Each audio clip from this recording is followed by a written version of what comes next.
Halo, selamat datang di channel Ruang Taktik. Di video kali ini kita akan analisis big match Bundesliga yang bertajuk Der Klassiker antara Bayern Munchen versus Borussia Dortmund dengan kemenangan tuan rumah Bayern 4-2. Bayern Munchen dan Dortmund saat ini merupakan dua tim teratas di Bundesliga.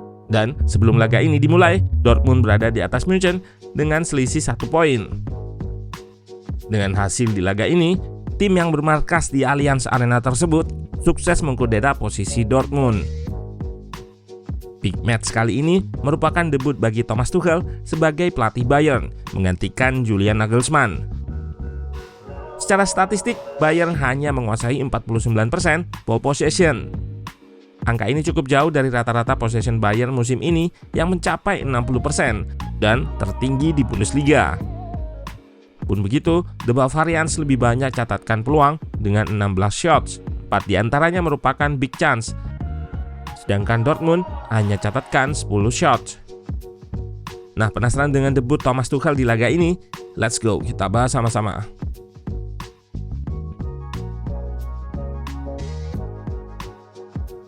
Tuan rumah Bayern di bawah asuhan Tuchel awali laga dengan formasi 4-2-3-1. Dayot Upamecano dan De Ligt di jantung pertahanan bersama Davies dan Pavard di posisi fullback. Goretzka dan Kimmich sebagai double pivot, dan di depan Coman, Thomas Müller, Sané menopang Choupo-Moting sebagai ujung tombak. Sementara itu, Dortmund menggunakan formasi 4-5-1. Rafael Guerreiro yang berposisi asli sebagai fullback ditempatkan di tengah sebagai gelandang bersama Emre Can dan Jude Bellingham. Julian Brandt dan Royce sebagai gelandang terluar atau winger, dan Haller di posisi nomor 9 atau striker. Di fase bangun serangan, kedua tim menggunakan pendekatan yang sama, yaitu memulai dari lini pertama. Juga dengan shape yang mirip, 4 pemain di backline plus 1 gelandang. Dortmund mengandalkan skema switch play atau memindahkan bola ke sisi jauh, menargetkan pemainnya yang menjaga kelebaran di koridor sayap.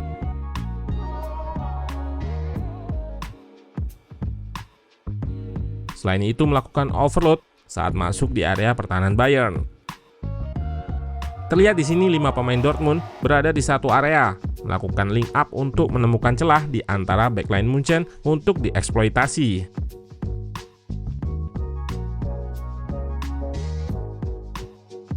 Sementara Thomas Tuchel lebih variatif dalam build up-nya.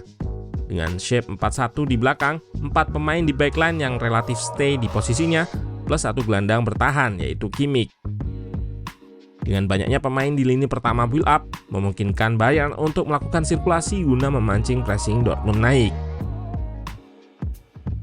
Seringkali Kimmich di depan backline akan mendapatkan man marking dari block press Dortmund. Nah, di situasi ini, Goretzka akan drop atau turun mengekspos ruang di belakang block press Dortmund yang sudah terpancing naik. Selain itu, koneksi juga bisa Bayern ciptakan dengan pergerakan tanpa bola. Di sini terlihat Upamecano yang berperan untuk menciptakan koneksi dengan bergerak ke ruang kosong.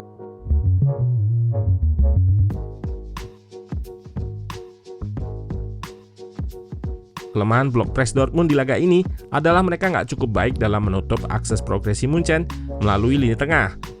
Meskipun secara natural, dengan formasi 4-5-1, mereka memiliki 3 gelandang di lini tengah. Seringkali lini pertama build up Bayern bisa melepaskan umpan progresi ke Choupo-Moting ataupun Goretzka yang nggak termarking di lini tengah. Selain konstruktif dengan umpan pendek, Bayern juga bisa lebih direct dengan long ball ke depan, menargetkan ruang di belakang garis pertahanan Dortmund yang menerapkan high sampai medium block. Pada babak pertama, Bayern berhasil cetak 3 gol dalam tempo 10 menit. Nah, gol pertama dicetak di menit 13 dari skema direct build up ini. Terlihat sebelum melepaskan long ball, Bayern lebih dulu lakukan sirkulasi ke belakang untuk menarik block press dan garis pertahanan Dortmund naik dan ciptakan ruang yang lebih lebar di belakang backline. Saat prinsip-prinsip tersebut sudah dilakukan, Upamecano melepaskan long ball menargetkan Sané yang melakukan run in behind atau lari ke belakang lini.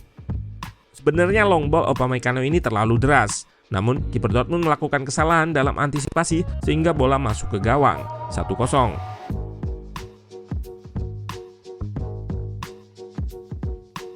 5 menit berselang, Bayern gandakan keunggulan, kali ini dari situasi corner kick. Terlihat 4 pemain Bayern berada dalam satu area. Tujuannya agar pergerakan pemain Bayern dalam menyambut crossing nggak mudah ditebak. Thomas Müller bergerak ke tiang jauh, sundulan De Ligt sebagai target crossing tepat mengarah ke Müller yang tinggal mendorong bola ke gawang Dortmund.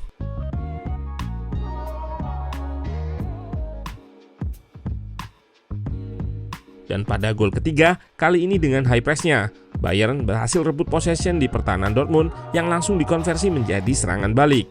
Müller berhasil merespon rebound tembakan Sané. Terlihat di sini ia langsung bergerak ke depan saat bola berhasil direbut. Tendensi untuk selalu bergerak ke depan untuk mengekspos ruang kosong inilah yang menjadi kunci Müller seringkali bisa berada di tempat dan momen yang tepat untuk mencetak gol.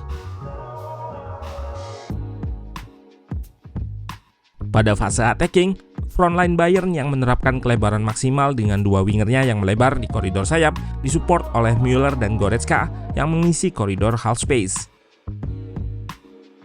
Shape yang cukup ideal karena dengan ini dua fullback Munchen nggak perlu sering-sering naik, sehingga rest defense lebih terjaga.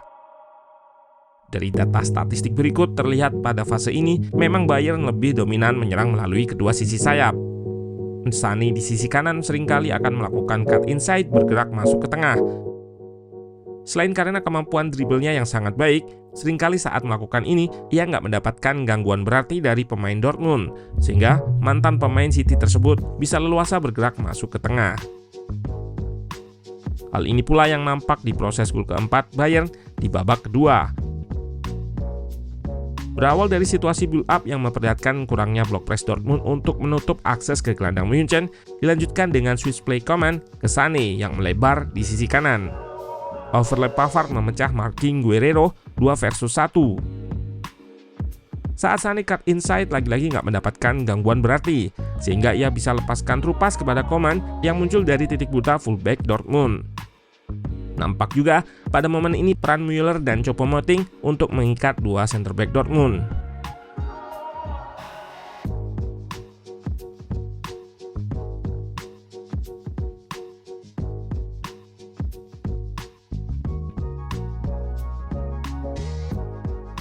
Dikonfirmasi oleh Tuchel pada press conference bahwa ia sebetulnya ingin lebih dominan setelah unggul 4-0, namun nyatanya berbeda.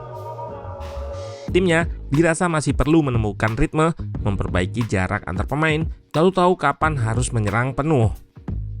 Benar saja, Dortmund bisa perkecil kedudukan di pertengahan babak kedua setelah pelatih mereka, Edin Terzic, melakukan beberapa perubahan. Gol pertama Dortmund dari titik putih setelah Bellingham dilanggar oleh Gnabry di kotak penalti.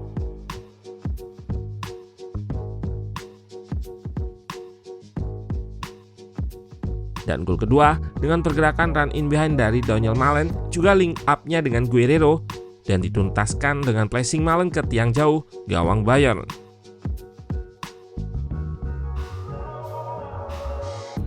Tuchel menyatakan masih ada beberapa hal yang bisa ditingkatkan atas timnya, bukan untuk lama-lama bereforia atas kemenangan ini. Namun, pertandingan awal ini merupakan pijakan yang baik, mengingat Bayern berhasil menduduki kembali peringkat pertama Bundesliga.